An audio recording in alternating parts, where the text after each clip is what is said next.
Halo guys, Wellshare lagi ngadain giveaway nih. Menangkan hadiah menarik dengan mengikuti step-step berikut ini. Jangan lupa untuk subscribe, komen, like, dan share video-video kita. Pemenang akan diumumkan pada tanggal 16 Oktober 2020 di akun Instagram @wellshare.co. Pastikan kalian juga sudah follow Instagram kita ya. Semoga beruntung. Nah, apakah 100% benar? Bisa dibilang sampai sekarang kita sudah publish ratusan ribu konten. Ya, so far ada yang pasti yang merasa oh ini kurang benar, tapi 99,9% berita kita benar. Saat ini, media merupakan salah satu sumber informasi yang dapat diakses oleh semua kalangan. Tidak terkecuali masyarakat yang pekerja harian ataupun di lapangan, seperti penjual makanan, juru parkir, dan lain-lain.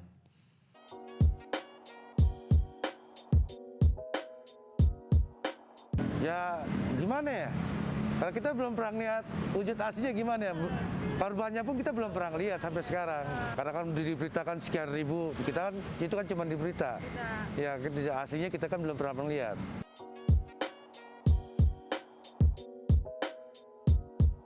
Ya, saya lebih takut keluarga saya nggak makan. Kalau saya sebagai pedagang, kalau saya cuma biasa aja. Biasa aja, berarti nggak ada ketakutan tersendiri ya Pak ya? Nggak ada takut.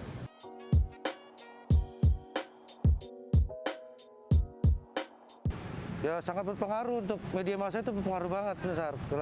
Karena informasi semua kita kan dari media massa, dari online kita kan.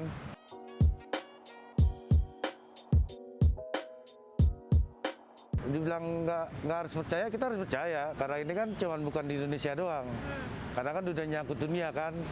Apalagi WHO sudah beri warning kan untuk virus ini agak berbahaya katanya begitu. Udah dengar kan tanggapan masyarakat mengenai pentingnya media sebagai informasi COVID dan hal lainnya? Sekarang, Wellshare mengundang Winston Utomo sebagai CEO salah satu media terbesar di Indonesia, IDN Media.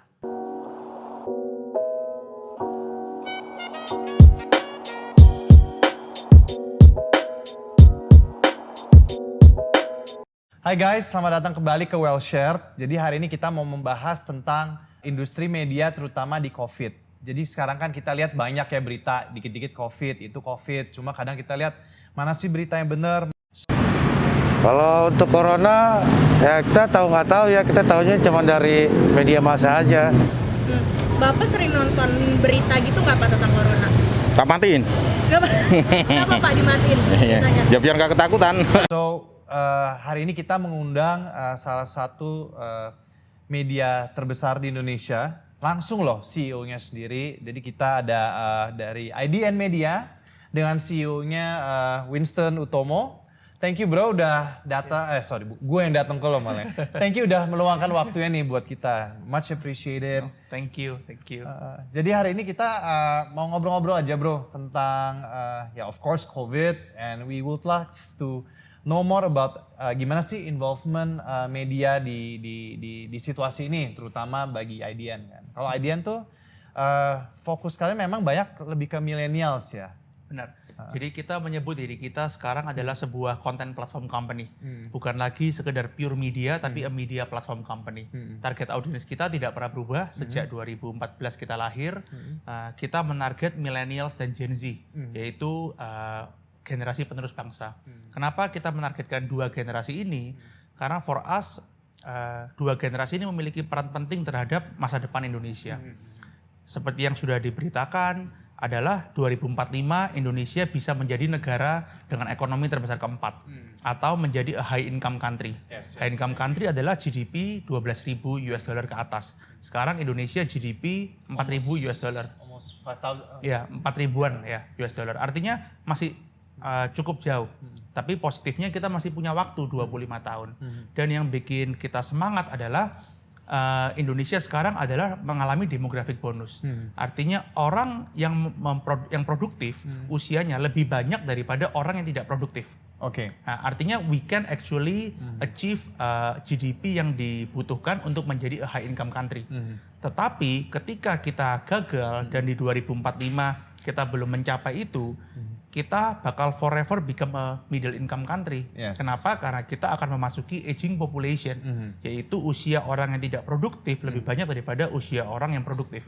Itu mengapa saya sangat yakin dan percaya bahwa kita sebagai generasi muda, generasi milenial, Gen Z memiliki peran penting untuk empower satu sama lain agar kita sebagai negara bisa mencapai negara maju, a high income country. So that is the vision of dulu lo pertama bikin IDN ya. Yes, benar 2014.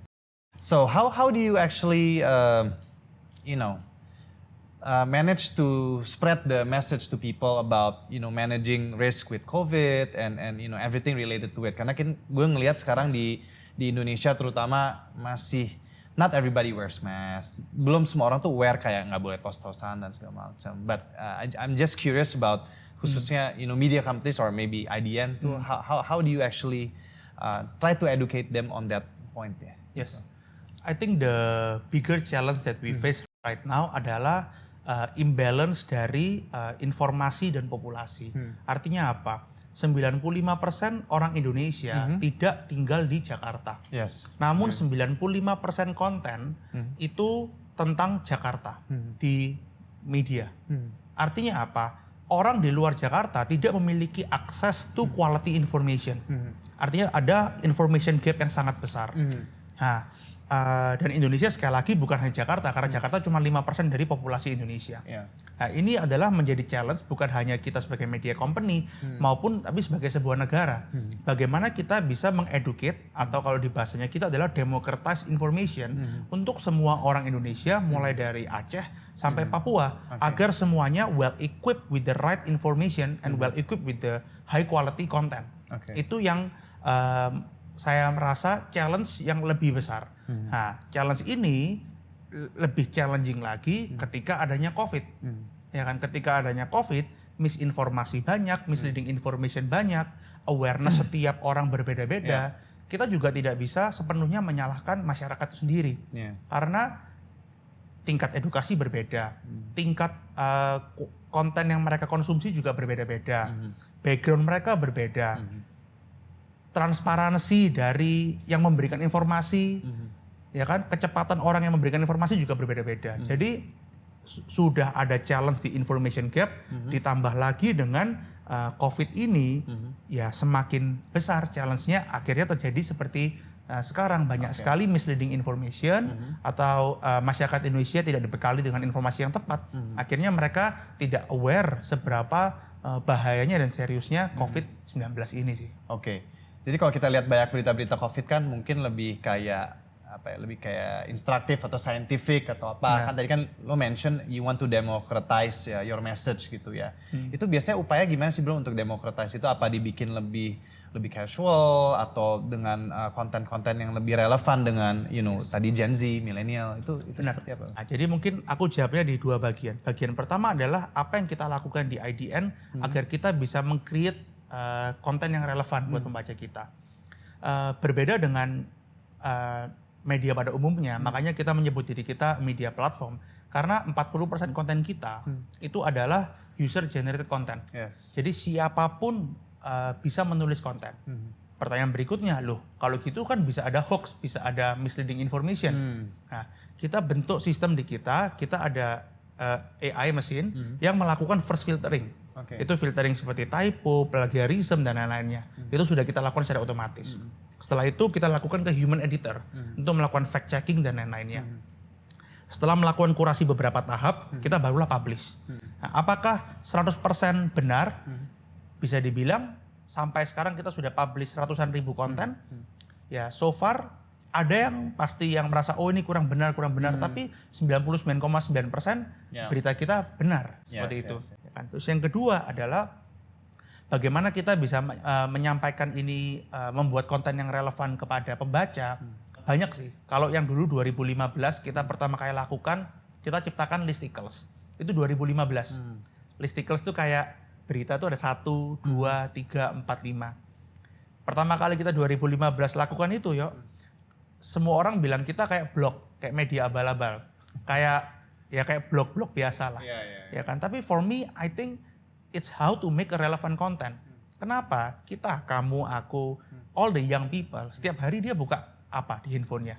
Instagram, Facebook, TikTok, ya kan? Semua adalah platform yang bentuknya tuh listicles. Gambar, image, caption, image, caption, image, caption. Dan kita spend berjam-jam di platform tersebut. Iya. Artinya secara nggak langsung, kepala kita sudah terdoktrin untuk mengonsumsi konten harus dengan cara begitu. Sedangkan yang secara sebelumnya itu apa? Satu gambar, semuanya teks. Ini caranya siapa? Caranya koran. Koran kan satu gambar, art text semua. Ini buat Koran, baby boomer segala bener, ya. didigitalkan. Mereka menganggap ini harus pas buat millennials loh. Ini nggak ada hubungannya dengan millennials. Kita yang artinya harus beradaptasi, bukan millennialsnya atau bukan Gen Z-nya. Ya media, brand, perusahaan yang harus beradaptasi karena kebutuhan akan informasi tidak pernah berubah. Akan selalu sama. Yang berubah adalah cara kita mengonsumsi konten tersebut, mengonsumsi informasi itu yang berubah sih. Oke. Jadi kalau tadi bagi ke relevansi kan tadi lo targeting different cities or different areas have different news. Yes. So with the current situation with COVID, ya of course situasi di Jakarta sama mungkin di Kalimantan Selatan, let's say beda gitu ya. So how do you educate them yang di Kalimantan Selatan? Apakah seperti yang kayak di Jakarta ini atau apa tuh lebih? Iya. Kita harus akan lebih banyak local news. Jadi sekarang kita sudah ada 11 provinsi. Oke, jadi udah ada bironya masing-masing. Sudah ada biro masing-masing. Dan ketika orang di daerah tersebut, Kalimantan Timur misalnya Samarinda, dia buka IDN Times sebagai contoh, dia akan diarahkan ke IDN Times Kaltim. Gitu. Jadi message-nya sama, ayo pakai masker, ayo jaga jarak. Tapi yang ngomong adalah orang lokal, bukan atau pejabat lokal, bukan orang yang atau pejabat Jakarta. Jadi itu pun harus localize ya, yang memberikan message tersebut ya. Benar, karena bagi mereka lah apa hubungannya orang yang di Jakarta atau di mana ngomongin saya, kenapa nggak orang yang lebih dekat dengan saya yang saya lebih kenal lah. Gimana guys pendapat kalian soal peranan media dalam penyebaran informasi COVID ini? Sudah cukupkah membantu menahan laju penularan COVID? Beritahu kita kritik atau sarannya di kolom komentar kita ya. Jangan lupa subscribe dan like-nya juga. See you all.